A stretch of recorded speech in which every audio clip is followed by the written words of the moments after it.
नहीं नहीं, अरे आज की रात सोने की रात थोड़ी होती है। मुझे लग रही है, मुझे लग रही है।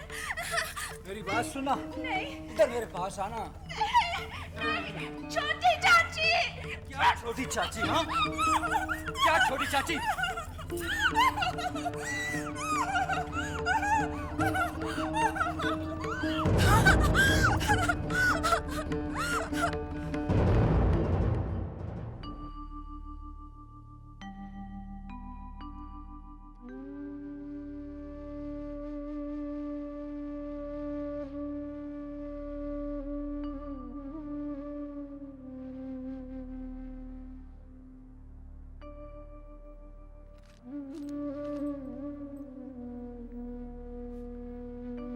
अरे बेटी, तू अभी तक खड़ी है?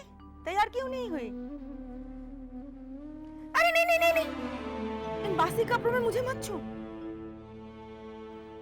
देख बेटी, हमारे घर का नियम है सुबह सबसे पहले नहा धोकर पवित्र होना, फिर पूजा करना, उसके बाद कोई और काम करना। क्या हुआ? तू कुछ बोलती क्यों नहीं? नहीं, कुछ नहीं। अच्छा ठीक है, चल जल्दी से तैयार हो जा। हाँ,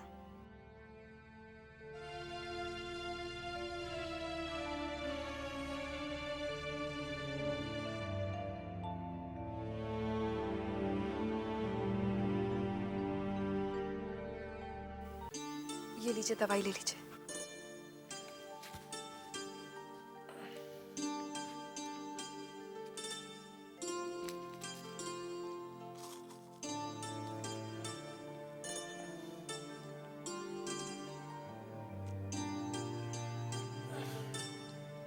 आज आप अपने नन्हे के भोज में नहीं जाएंगे? नहीं, हमारा मन नहीं है। अकेले कमरे में तो मन घबराता ही है। बाहर नए रिश्तेदारों से मिलेंगे, शायद मन बहल जाएगा। छोटी बहू, हम उन लोगों से नहीं मिलते जो हमारी बराबरी के नहीं है। आपकी बराबरी की तो मैं भी नहीं थी, फिर आपने मुझे कैसे अपना लिया? क्योंकि वो फैसला आपके पिताजी का था और आपने उनके फैसले का आदर किया। ये फैसला बड़ी माँ का है, आपको उनके फैसले का आदर करना चाहिए। ठीक है, बंसी को बुलाओ, मुझे तैयार होना है। बंसी के हाथों आप रोज ही तैयार होते हैं, आज मुझे वो काम कर लेने दीजिए। ये देखिए, सब यहीं पे रखे हुए हैं। कौन सा रंग पहनेंगे आप? ये वाला? नहीं, ये कुछ ज्यादा ही हो जाएगा। आज खुशी का दिन है। हाँ, ये चंदन के रंग का पहनिए, शुभ है। ये देखिए। बड़ी दीदी, ये तो आपने बताया ही नहीं कि हमारी नन्ही बहू अपने साथ क्या क्या गहने लाई है। क्यों रे, बताना जरूरी है क्या? क्यों नहीं जरूरी है? जरा पता तो चले कि आप अपने नन्हे के लिए कितने बड़े घर की बहू लाई है। तुझे इन चीजों से क्या लेना देना? अरे वाह, क्यों नहीं लेना देना? जब मैं ब्याह कर इस घर में आई तो ये सवाल तो आप ही ने तो पहले उठाया था। पता है छोटी, जब मैं पहली बार इस घर में आई तो क्या पूछा मुझे बड़ी दीदी ने? अरे मजली, तू अपने साथ क्या क्या गहने लाई है? जब मेरे गहने ऐसे फैलाए रखे गए तो सब के सब देखते रह गए। हाँ हाँ, मालूम है तू बड़े जमींदार घर की बेटी है, पर ये छोटी अपने साथ क्या लाई थी? हाथ हिलाती आ गई थी। अरे इसके शरीर पर जेवर तो इस हवेली में आकर पड़े थे। बड़ी दीदी, लेकिन छोटी को... चुप! ये बिल्कुल गरीब घर से है।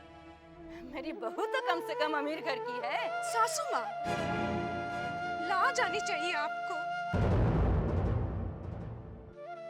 अपने घर की इज्जत को इस तरह बदनाम किया जाता है।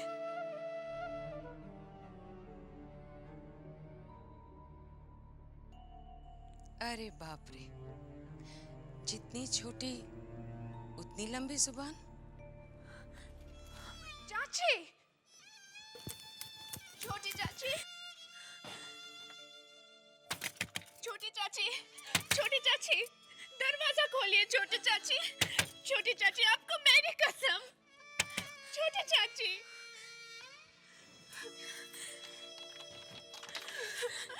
छोटे चाची, मुझे मालूम है सासू माँ की बातों से आपको आपको बहुत दुख पहुंचा है। तू मेरी फिक्र मत कर चारू। मुझे तो ये बांध सहने की एक आदत सी पड़ गई है। कभी कभी ऐसी बातें मुझे तकलीफ दे जाती है, शायद इसलिए कि मैं यहाँ अकेली हूँ और मेरा कोई नहीं है। ऐसे मत कहिए छोटे चाची, आप कभी भी अपने आप को अकेला मत समझिए। आपके ये चारू हमेशा आपके साथ है, आपके दुख दर्द बांटने के लिए। चारू, कल तक तो एकदम मासूम और चंचल नजर आती थी, और आज इतनी गंभीर लग रही है। इतना परिवर्तन तू अपने में कैसे ले आई? चाची, कल रात आपने ठीक ही कहा था कि इस रात के बाद तेरी जिंदगी बदल जाएगी। सच में मेरी जिंदगी बदल गई।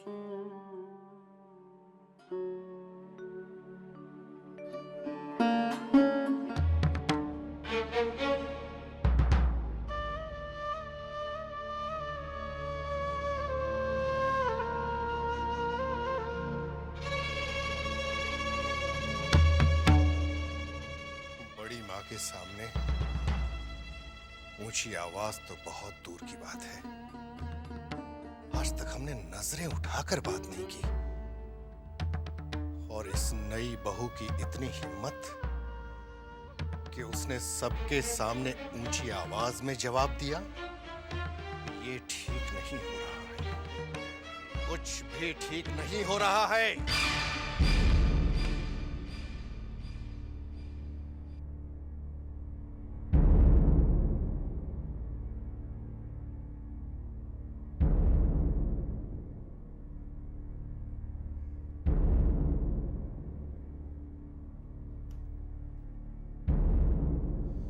मजले बाबू ने हमें नीचा ही नहीं दिखाया, बल्कि हमारे पिताजी की मौत का कारण भी वही है। नहीं छोड़ूंगा, उसे नहीं छोड़ूंगा। उस हवेली का नामो निशान तक मिटा दूंगा मैं। बदला तो हम लेकर रहेंगे। आप कहीं तो आज रात ही नहीं, नहीं, गुस्सा तो हमें भी बहुत आता है, लेकिन ज्यादा गुस्सा इंसान का दिमाग खा जाता है। उन्हें ताकत से नहीं, ताकत से नहीं, दिमाग से मारना है, दिमाग से। हम समझे नहीं। देखते जाओ, देखते जाओ किस तरह बर्बाद करता हूं मैं उनको। हम कुछ सुनना नहीं चाहते, हमें सूद और असल पूरा पैसा चाहिए। जाके कह दो। देखिए सेठ जी, चुन्नी बहुत परेशान है, इसीलिए थोड़ा इंतजार करने के लिए कहा है। आपका सारा कर्जा चुका देगी। फिलहाल आप ये सोने का हार रख लीजिए।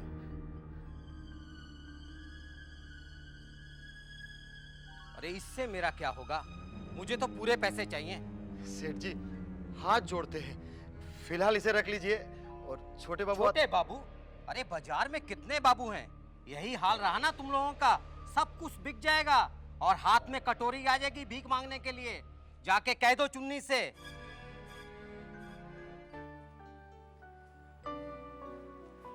कैसे हो रतन? जी अच्छा हूँ, आप कैसे हैं? ठीक हूँ।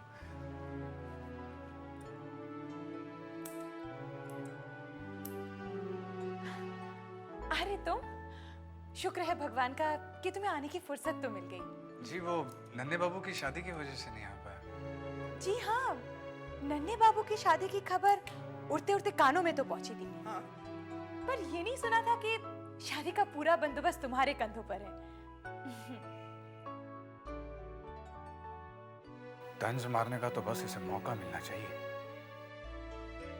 क्या सोचने लगे? मन ही मन कहीं मेरे बारे में कुछ बुरा तो नहीं कहने लगे? ऐसा क्यों कह रही हो? भला मैं तुम्हारे बारे में बुरा क्यों कहूंगा? अच्छा भी तो नहीं कहते। पता नहीं क्या समझता है, दिल की बात जुबान पर लाना ही नहीं चाहता। कुछ कहा तुमने? हाँ? नहीं, कुछ नहीं। वैसे तो बहुत बोलती है, लेकिन दिल की बात बोलने में हिचकिचाती है।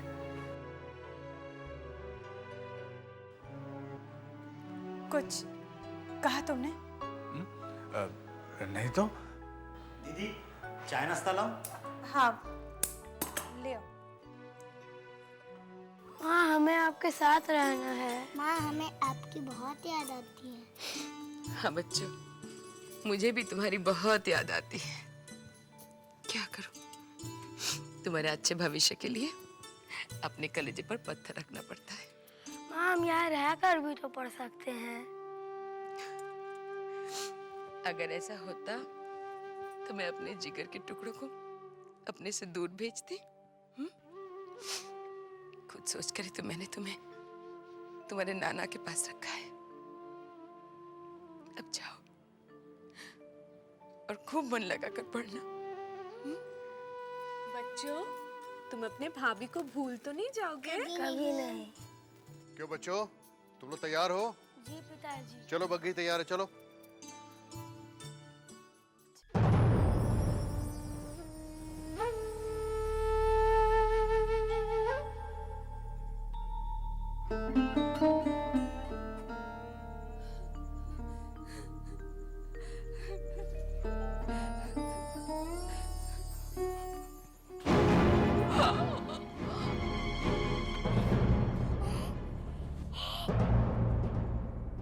हाँ, मैं नहीं चाहता किसी का जिंदगी दफन हो।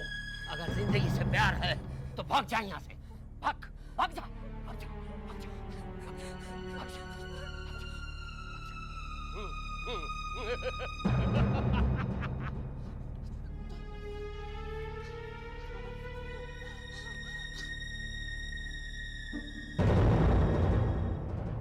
बाबू जरा गौर कीजिए, ये हाबुल का व्यवहार मुझे कुछ ठीक नहीं लग रहा है। हम भी समझते हैं भैरव बाबू, लेकिन क्या करें, उनकी बेटी चारुलता वो हमारे घर की बहू है। उसकी मर्यादा हमारी मर्यादा है, ख्याल रखना पड़ता है। सरकार, सरकार, सरकार, बड़ी माँ ने आपके बारे में पूछवा भेजा है। वो आपसे मिलना चाहती है। चलो हम आते हैं। जी चल।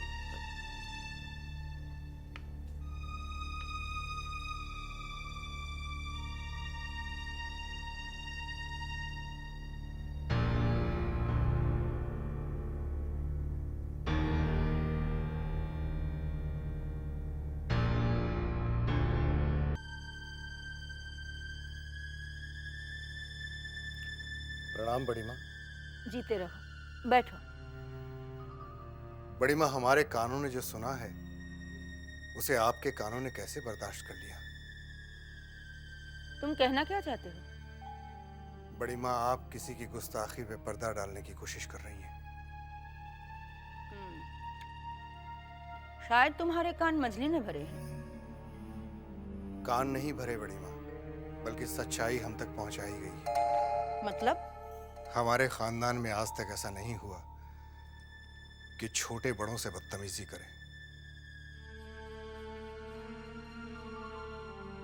भले ही बड़े गलत हों, लेकिन छोटों को अदब के दायरे में रहना है। हमने आज तक आपसे ऊंची आवाज में बात करना तो दूर, कभी आपसे नजरें उठाकर बात नहीं की। और ये कल की आई हुई नई लड़की, इसने सिर्फ आपसे ऊंची आवाज में बात नहीं की, सबके सामने आपको बेइज्जत किया। लेकिन मंझले, वो अभी बच्ची है, उसे समझ नहीं है। हमारे घर के बच्चे भी समझदार हैं, वो बड़ों का मान करना जानते हैं। लेकिन मजले, वो दूसरे घर से आई है, धीरे धीरे सीख जाएगी। नहीं बड़ी माँ, सीख नहीं जाएगी, उसे सिखाना पड़ेगा। इस हवेली के तौर तरीके, कायदे कानून, हम चाहते हैं कि वो हवेली में रहकर शिक्षा ले। लेकिन हवेली की बहू को बाहर का कोई आदमी आकर शिक्षा दे, क्या ये अच्छा लगेगा? बाहर का क्यों बड़ी माँ? वो हमारे यहाँ है ना, मास्टर ब्रज राखाल, वो तो हमारे घर ही के आदमी हैं, वही चारुलता को पढ़ाएंगे। हम आज ही विदु सरकार को बोल देते हैं कि हम मास्टर जी से मिलना चाहते हैं। छोटी बहू रानी, आपने कुछ सुना? पूरी हवेली की खबर तो तू ही आके मुझे सुनाती है। बता, अब ऐसा क्या सुनकर आ रही है?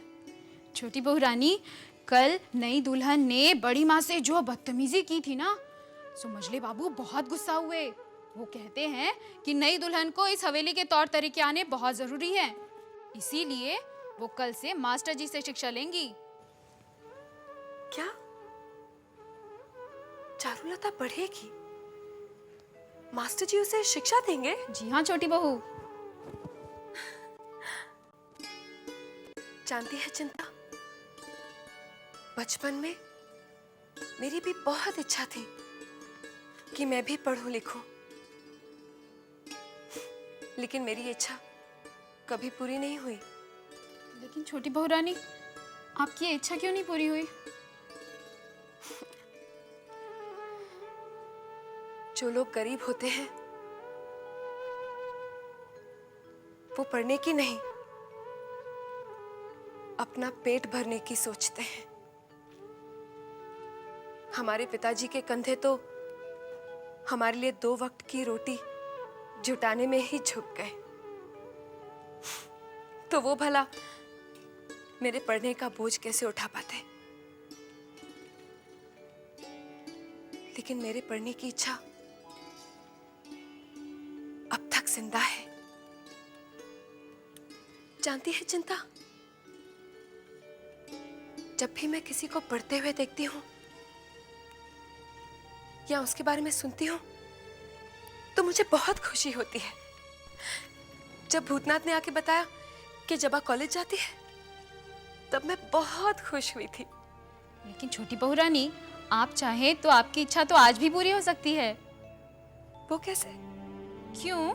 जैसे नई दुल्हन को मास्टर जी आके शिक्षा दे रहे हैं, वैसे तो आपको भी दे सकते हैं।